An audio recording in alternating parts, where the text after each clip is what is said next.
안녕하세요. 김성학 변호사입니다.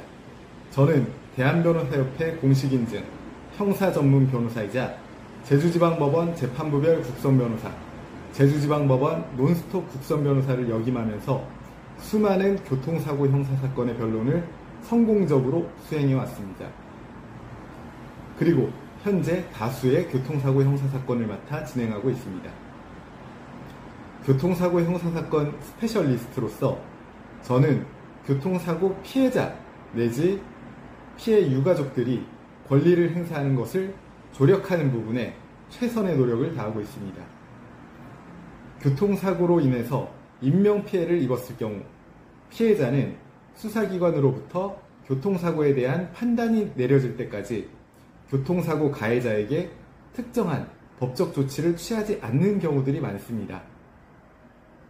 또한 가해자는 본인의 책임을 경감하기 위해서 교통사고 발생에 있어서 피해자에게도 과실이 있었음을 항변하는 경우가 많은데 피해자 또는 유가족들은 이와 같은 사실도 모르는 경우가 많습니다.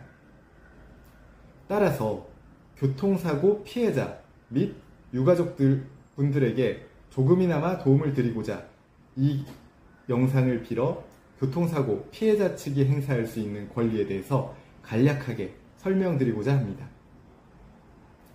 교통사고 피해자 측이 행사할 수 있는 권리 그 첫 번째는 정보공개 청구 등을 통해서 교통사고 가해자에 대한 수사기록을 열람 등사할 수 있습니다.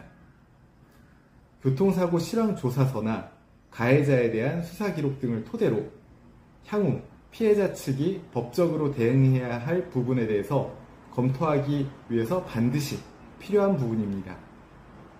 교통사고 실황조사서를 통해 가해자의 과실 유무 및 정도를 파악할 수 있으며 가해자에 대한 수사기록을 통해 가해자 측의 과실 인정 여부를 확인할 수 있습니다. 교통사고 피해자 측이 행사할 수 있는 권리 두 번째, 수사기관에 의견서 내지 탄원서를 제출할 수 있습니다. 교통사고 실황조사서에 나온 가해자의 과실을 토대로 가해자를 엄벌에 처할 필요성이 있음을 적극적으로 주장할 수 있으며 피해자 내지 피해자와 긴밀한 인적관계에 있는 주변인은 가해자의 엄벌을 요구하는 내용의 탄원서를 제출할 수도 있습니다. 교통사고 피해자 측이 행사할 수 있는 권리 그 세 번째는 가해자와 형사합의를 진행하는 부분이 가능합니다.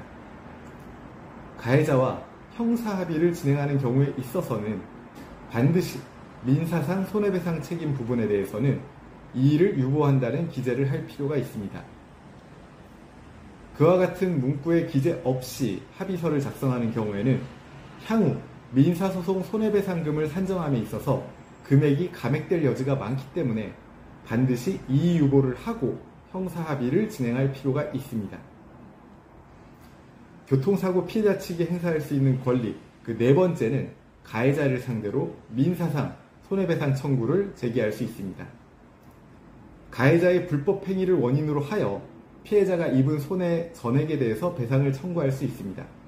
이 경우 피해자 본인의 신체적, 재산적, 정신적 손해의 배상을 구할 수 있으며 피해자가 사망하였을 경우에는 앞서 말씀드린 손해배상 채권은 상속인들에게 법정 상속분에 따라 상속되어 상속인들이 가해자를 상대로 손해배상 청구를 할 수 있습니다.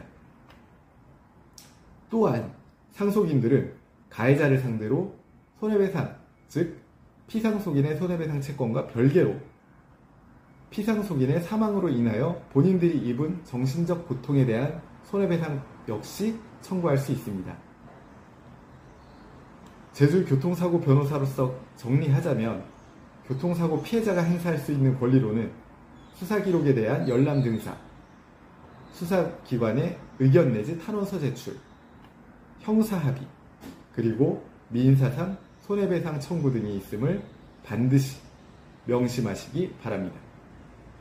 현재 교통사고로 인해서 인명피해를 당하셨다면 언제든지 제주교통사고 변호사 그리고 제주 형사전문 변호사인 김성학 법률사무소를 찾아주시면 신속, 정확한 해법을 제시해드리겠습니다.